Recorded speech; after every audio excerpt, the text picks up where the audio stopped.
Hello everyone and welcome to another television series review by Centipede Geek. Today we're going to talk about my thoughts and opinions upon an A&D television series by the name of Bates Motel. I'm going to talk about the entire Season 2. Now I'm only going to pick certain scenes and certain episodes I'm going to talk about, because otherwise this video would be way too long, right? So once again, over all of Season 2, all 10 episodes, as much as I can do, right? So if you just so you guys know, there will also be spoilers in this review.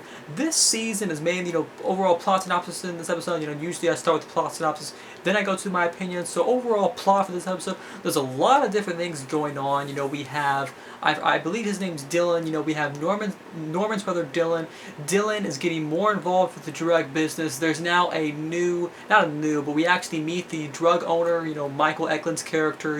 I believe his name is Zane. We actually meet, Zane and Zane's sister, and the sister is the overall, Zane's sister is the overall leader of the drug business. We have that whole thing going on, his sister, Zane's sister, being involved, Dylan's character having to deal with Zane and the trouble that Zane's bring. Zane ends up lighting, the cop, Sheriff Romero's house on fire, so Romero ends up having to stay at the Bates Motel. We have a new girl character that's introduced. Bradley's character is, written out of the series. Probably won't be coming back anytime soon. Everyone thinks that she committed suicide when she actually, jumped and skipped town, right? So now we have a new sort of love interest for Norman's character, and that character is Cody's character. So they get, sort of romantically, infatuated, romantically, interested and involved with each other.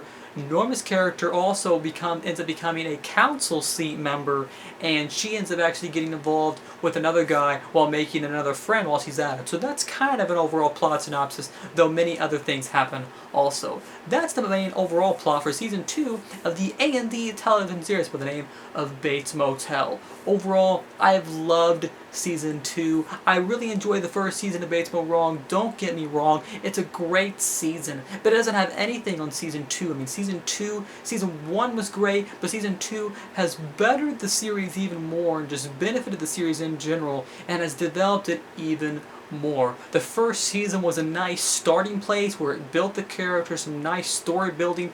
It built the relationship between Vera Farmiga and Freddie Mortimer's character, the relationship between the characters of Norma and Norman, built that relationship and did it in a great manner. But the Season 2 did it even better, did it in a more vivid and lively way, in a lively fashion that I really enjoyed. My favorite overall thing is their relationship. I always like relationships in TV shows. I always like seeing characters interact with each other.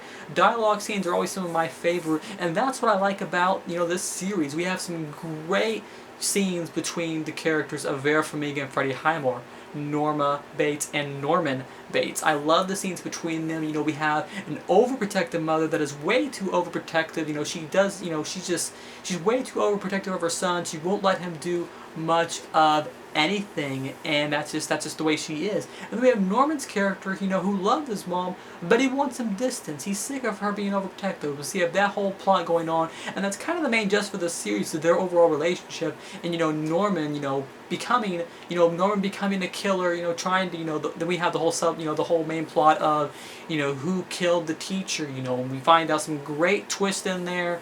There's some great scenes towards the end, an arguing scene on the staircase. I believe it's in like one of the last, episodes 9 or 10, where he's arguing on the staircase, the whole scene, where his mom won't let him get his license, finding out about the whole blackouts. Those are some great scenes. Some great side characters that I enjoyed. I really enjoyed Michael Eklund's character, playing the character of Zane. He is overall a great character that I really enjoyed. The reason I like this character so much actually was for the fact that he's just a crazy nutcase. I mean, but he's not just a crazy nutcase. He's actually a little bit smarter than your actual crazy nutcase. He's willing to do whatever it takes to keep his business going. He doesn't care who he damages, doesn't care who he hurts or who he kills. He's going to do it anyway. So that's just a really cool character that I really like. There are some great scenes between Sheriff Romero and Zane's character where where Romero throws Zane on the ground and says, I control this town, I run this town.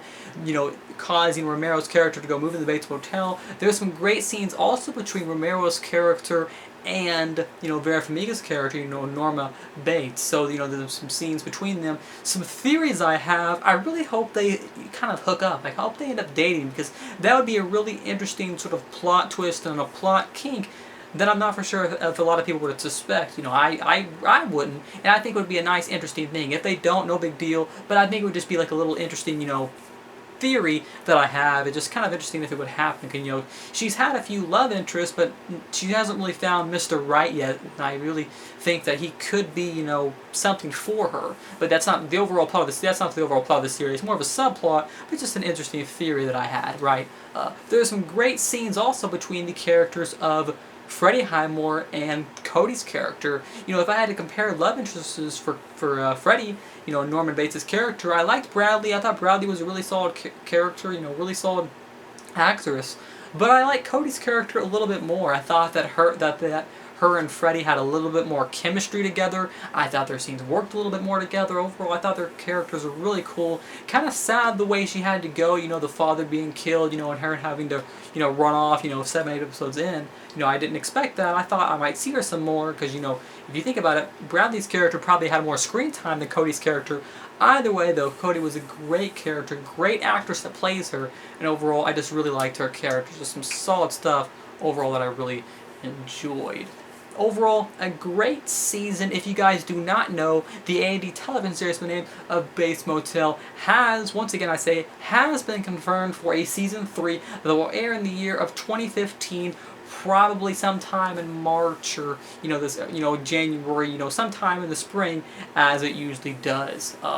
And, should be a great season overall. I really enjoyed the first season. I love season 2 even more. I love how it built on the overall story. The story built in a great way. It's not really that slow at all. It builds in a pretty fast, pretty fast momentum, a pretty fast and critical way that really makes up for a great series. Some great characters, some great writing. One of my overall favorite scenes, it probably still is my favorite scene actually, is when, it's about 4 or 5 episodes in, if you watch my review I talk about it. It's a scene where Norman Bates actually has a knife and he, starts acting out on his mother's desire. So it's like he's talking as his mother, so he talks in like this whole, this whole certain tone where it's as if his mother's talking, but she's talking through the mouth and through the eyes of Norman Bates. So that's a really interesting scene where he's like throwing the knife towards the guy in the hotel. Some really cool stuff that's just really insane.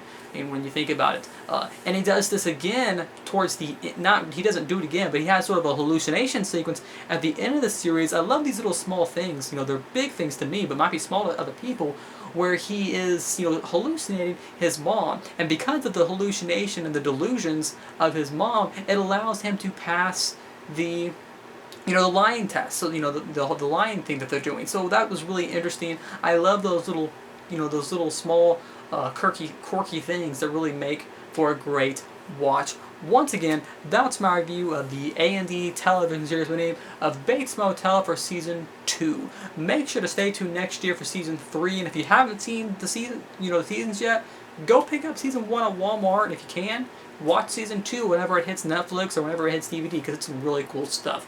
That's my review for Bates Motel. Make sure to like, comment, subscribe to my page below, and I'll see you guys later with more videos.